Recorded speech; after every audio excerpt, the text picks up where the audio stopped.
Presented by ChargebackGurus.com. Using Manual Review Properly 2020. To protect your e-commerce business from fraudsters, you need the right tools for the job. Good fraud prevention tools can identify and screen out fraudulent transactions. But there's always a balance to be struck. If you reject orders that come with even the smallest red flags, you might reject legitimate customers. If you're too lenient, the anti-fraud tools can't serve their purpose. One solution is to manually review the orders that fall into this gray area.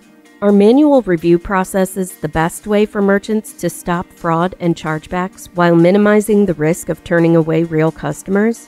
When you're trying to bring down a rising chargeback rate, one of the most persistent challenges is dealing with true fraud. While friendly fraud chargebacks can be fought and won, and merchant error chargebacks can show you where you need to improve your business operations, by the time you see a true fraud chargeback, it's too late to do anything about it. The only thing you can do to beat a true fraud chargeback is prevent the charge before it occurs. Tools that screen for fraud during the transaction process can identify many possible fraud indicators: mismatched addresses, suspicious IP or geolocation data, strange ordering patterns. There are all sorts of red flags you can look for, and they can vary depending on the country, industry, even the individual merchant. Anti-fraud screening tools can apply rules that look for these signs and block orders that fit certain criteria. But because of the subjective nature of interpreting certain fraud indicators, they do make mistakes sometimes. Manual review simply means applying human perception and analysis to fraud-flagged orders to determine whether or not the merchant should accept them. How does a manual review process work? Manual review can be done in-house, or merchants can outsource it to a third-party provider. When orders that need review are received, they get placed in a queue for the manual review team. The manual review team will look at each order and examine it for signs of fraud. If the order has already been flagged by an automated anti-fraud system, they will take a closer look at the flagged indicators first. The team will have a variety of tools and methods to assist them in researching and analyzing orders. At a minimum, they should be able to perform a reverse lookup to verify the customer's identity and address, and be given access to customer and order databases to review past activity.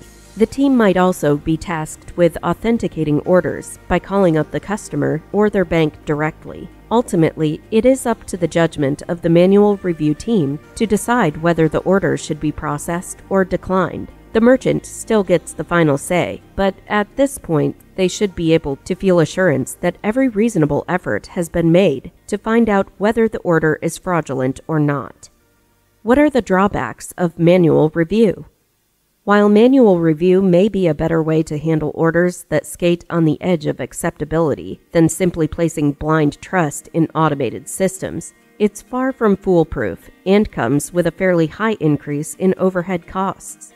Manual review can also create bad customer experiences if they take too long to complete. Small merchants with low order volume and sufficient available staff may not have any issues doing manual review in-house, but the process does not scale up very well.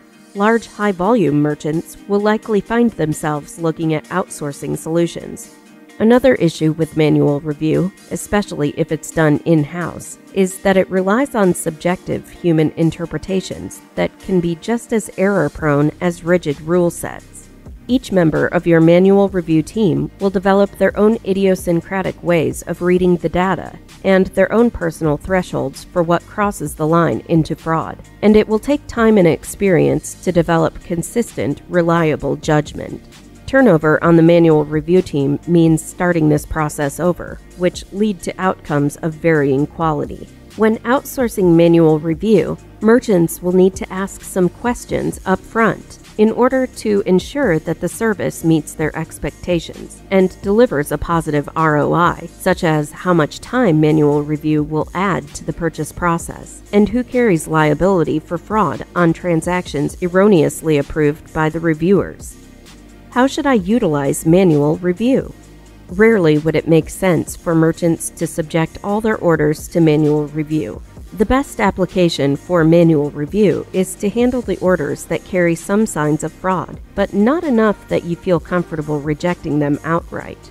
Again, each merchant will have a different sense of where to draw the line here, and it may take some trial and error to find the balance of acceptances, rejections, and manual reviews that works best for your business. With this smaller pool of ambiguous orders subject to manual review, you can train and work with your staff or third-party provider to develop the guidelines and methods that produce the fewest unnecessary rejections without increasing your fraud rate. Merchants should not rely too heavily on manual review as their primary method of detecting and stopping fraud. It's just too time-consuming to be practical for most merchants, and automated tools can screen out low-effort attempts at fraud much more efficiently. Conclusion: almost every merchant has had the experience of trying to make sense of an order with inconsistent or incomplete information, and trying to decide if it can be salvaged. Manual review is simply a formalization of this intuitive process that focuses on fraud. For merchants, the question is whether they're experiencing fraud and fraud-related chargebacks at a high enough rate that it makes sense to invest in a more rigorous and consistent manual review system. Fraud prevention is key to any chargeback management strategy, and it always requires a multi-pronged approach. Manual review can effectively supplement your automated anti-fraud tools. Just make sure you're stopping enough fraud and recovering enough valid orders that it's worth the time and labor you're putting into it. To learn more, visit chargebackgurus.com.